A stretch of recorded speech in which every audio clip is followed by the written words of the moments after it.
বৃষ্টির জলে আরও ডুবিয়ে কাঁচামরিচের দাম এখন ৩৫০ টাকা। সপ্তাহে ব্যবধানে আবারও বেড়েছে পেঁয়াজের দাম। সবজির বাজারেও নেই কোনো স্বস্তির খবর। আদা, রসুন, আলুর দাম রয়েছে আগের মতোই। আষাঢ়ের অঝোর ধারায় ডুবে যাওয়া রাজধানীর কাঁচা বাজারও ডুবে আছে দামের ভারে।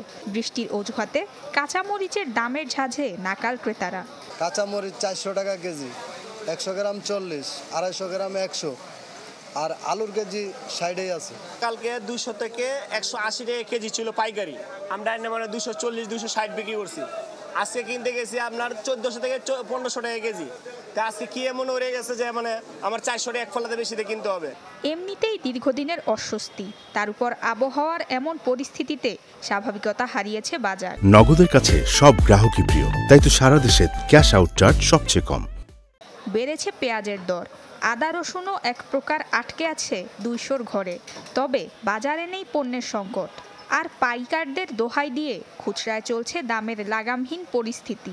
পাইকারি বাজারে মাল আছে পর্যাপ্ত, কিন্তু ওখানে বাড়তি ফেরাই বাড়াই দিতেছে তারাই। কারণ কি জন্য বাড়তি, পাইকারি বাজারে গেলে হয়তো আপনারা তাদের কাছ থেকে জানতে পারবেন। সব কিছুর তো দাম বেশি, তো তাহলে একটার কারণে আরেকটা দাম বেড়ে যায়।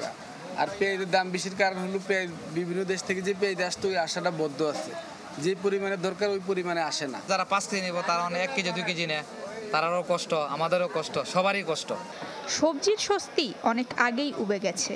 যে কোনো ধরনের সবজি কিনতে মানভেদে গুনতে হচ্ছে ন্যূনতম 50 টাকা। তবে সপ্তাহ ব্যবধানে প্রায় একই রয়েছে দাম। ডিম বা সবজির প্রতিটা বা প্রতিটার দামই বাড়ে। এখন আমরা কি করব, খাইতে তো হবে। যেদিন আসে সেদিনই বাইরে যায় দাম, তরিদের 100 টাকা নিচে নাই। সব কিছু অল্প করে নিচ্ছি, 1 কেজি জায়গায় আধা কেজি করে নিয়ে দিচ্ছি, এই অবস্থা।